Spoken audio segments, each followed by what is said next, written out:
Okay, the problem is that when you ask the question about polling in American history, you have to think in terms of how the American public was defined. Right. And it's complicated because an interesting period to poll public opinion would be during the period of the American founding, for example. And it's complicated there because the conception that the founders had of the public and of the electorate was a pretty narrow one. Right. That is, they basically deferred to the states' rules with regard to voter eligibility and things of that sort, knowing full well that we're talking about basically white males who were property holders as constituting the relevant public and electorate. And again, that's a public and an electorate who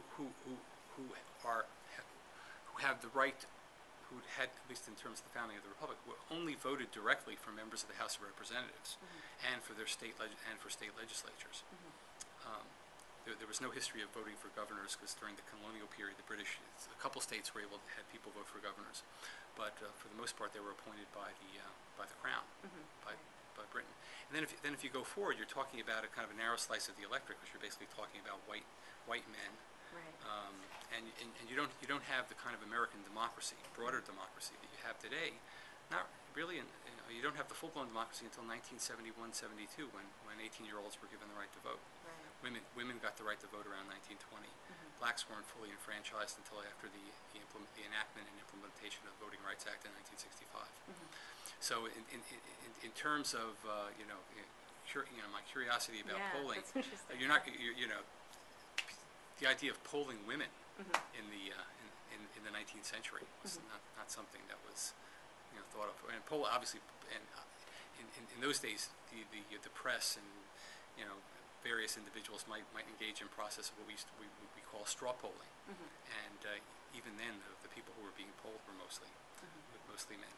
Now that said, I'd say if I had to pick particular periods, I mean I think the Civil War period would be interesting, and only in the sense of getting a sense of what people's opinions were with regard toward Abraham Lincoln, toward the South, toward Frederick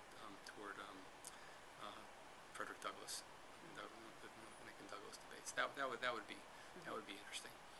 For me, if you ask me what kind of poll I would like to be involved in today, anywhere in the world, I would have liked, and I can't do this, I would have liked to have done exit polling after the last first-round presidential election in Egypt. And the reason I would have wanted to do that, and I had a discussion with pollsters and students and faculty in Egypt, was the polls in Egypt pre-election polls were a disaster. The pre-election polls had the top 5 candidates, the 2 candidates they had in the lead were the ones who finished 4th and 5th.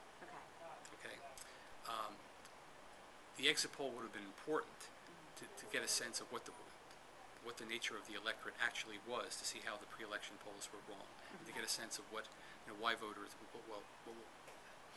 what voters voted the way they did and why, as a way of kind of looking forward to see what would happen in the next election, and to improve pre-election polling in the upcoming election. Yeah, that's surprising. There were no exit polls done in Egypt. Why weren't they done? Because nobody was ready to pay for it.